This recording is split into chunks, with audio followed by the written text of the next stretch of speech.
Hi,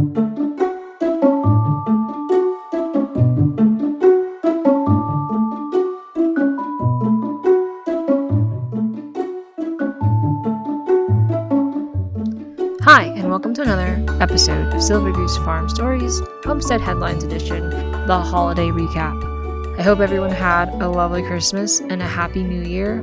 The holidays are kind of a weird downtime on the farm for us because we put a lot of projects on hold to do the holiday things. This year is particularly busy because we had a really big family reunion for my husband's side of the family. And all of these holiday things are equally as busy, if not more so, than the normal farm routine, so we've got a lot to cover.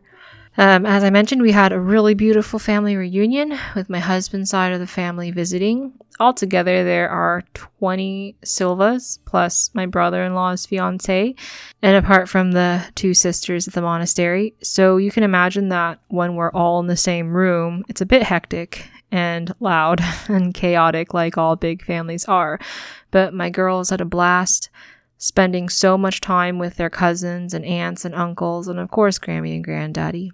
My aunt and uncle also were in town, so we had a traditional Korean-style New Year's complete with mandu, or dumpling, making and eating rice cake soup and doing our formal bows to our elders with the girls wearing their traditional Korean hanboks.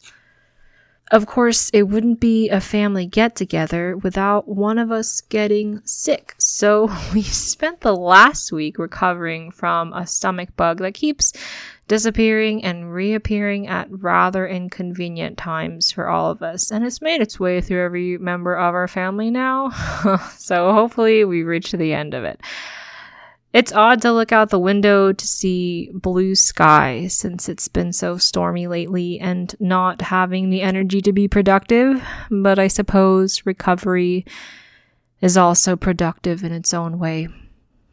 And then, I guess in terms of direct farm news, we've been slowly trying to get caught up from the holidays. We had a burn day, and so we took the opportunity to finally get rid of the many boxes that have been collecting through the summer from our animal feed deliveries. The pigs really enjoy nosing through the coals afterwards and chewing through them, and it helps clear out their gut from whatever nasty things that might be in there. We've had many, many days of rain, which is beautiful, but days of downpour and cloudy skies, great for the garden and to replenish our water table, not so great for my husband, who has finally hooked up our solar system, and he's super excited to see if everything's working, but there is no sun. So he can't, the batteries aren't charging, and we can't see if actually it's working because there's no sun.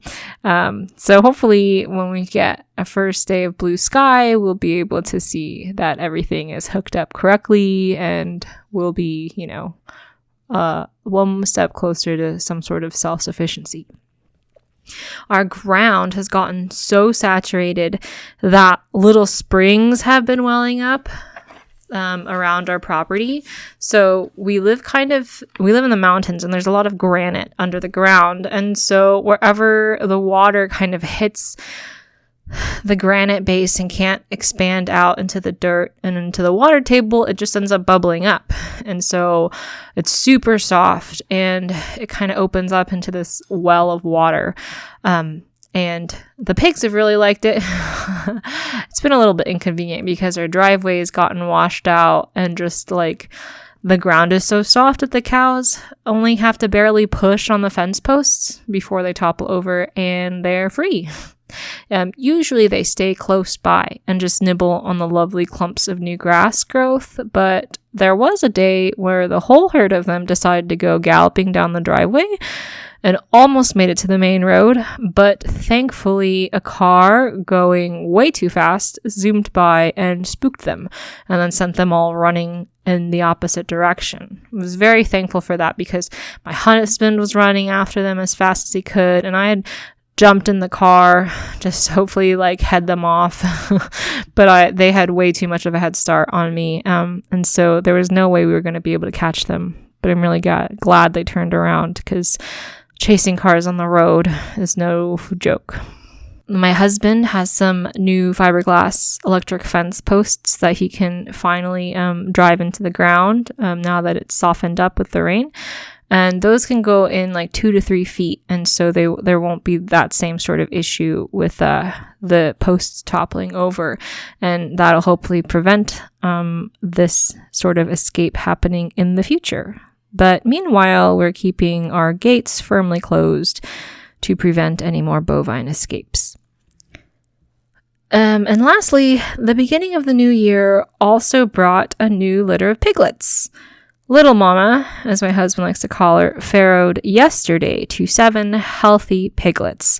She's definitely my husband's favorite sow. All of her piglets from the last litter were the biggest and the best looking ones out of all of the litters we had last year. And so we want to keep her around for a few more generations.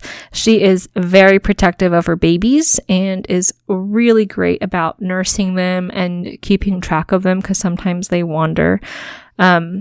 Big Mama is also expected to farrow soon.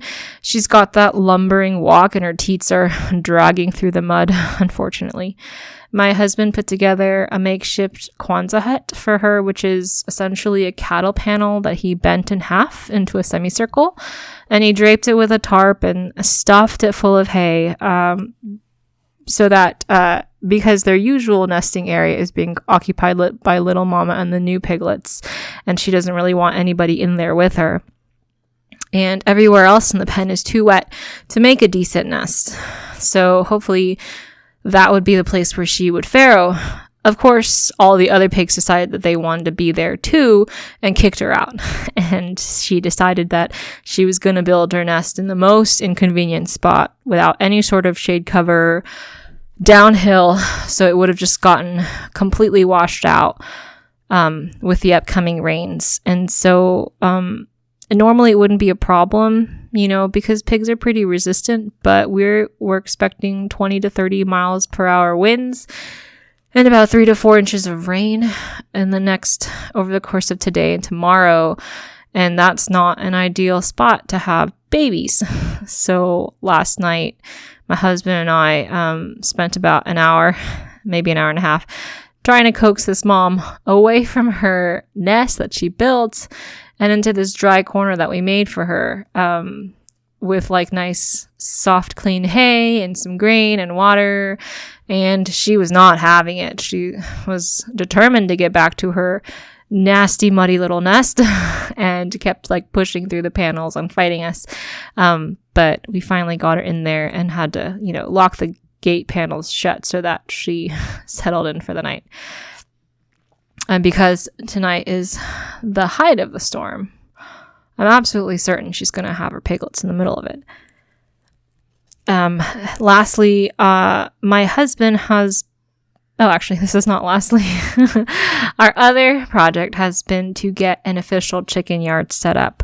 Something keeps coming and letting all the chickens out of their yard and eating the eggs. We initially thought it might have been like a coyote or a raccoon or something, but those kind of predators also murder all your chickens, and that doesn't seem to be the case here. In fact, the grain and everything else is completely untouched. It's just the eggs that disappear, so I'm kind of suspecting our dogs, actually.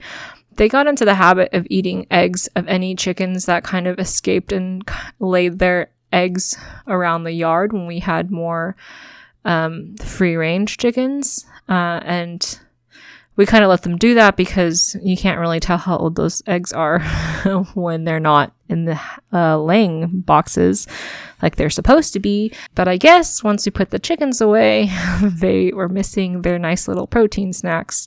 So our current chicken yard doesn't have the most robust gate lock, and it only takes a little bit of wiggling to get that thing to swing open and to go in and have a little breakfast feast. So that's probably what's happening. We've seen them kind of push on it a couple times and have told them no. But I think the best solution for us would be to set up a more secure yard for them. Our plan is to have a rotating chicken yard pasture set up so that they get access to clean grass and straw and things, and let parts of their pen rest and regrow. And hopefully that will be a bit more dog proof. I love the rain that's been coming down. I know that, it's not so great for driving in and definitely making a mess around the farm in different areas, but I love the rain. It's always been something that really makes me happy. But what I don't love is the potential dangers that are associated with it. My husband has taken a portion of this week to cut off the big limbs of the oak tree right outside of our house. It was a beautiful tree, but completely dead on the inside. And every storm we've had in the last couple of years has taken off a large limb with a very scary thundering crash. Thankfully, none of them have caused any property damage, but it has made a large mess in our yard that we're still chopping up and putting away even today. We were kind of afraid though that the next storm would cause the tree to sort of topple over and land on our house, and my husband and my bedroom is actually directly in the path of that fall, so we're hoping. I would rather not take the gamble of that happening, and we're slowly been taking it down. And that's about it for the update on the farm. I hope everyone stays safe in the upcoming stormy weather and also the rest of winter. Thank you again for joining us for this episode. For more information about our farm, you can join us on our website at silvergoosefamilyfarm.com or email us any questions or comments at silvergoosefamily@gmail.com. We always love to hear from you. Thank you so much for listening, and we'll talk to you again soon. Bye!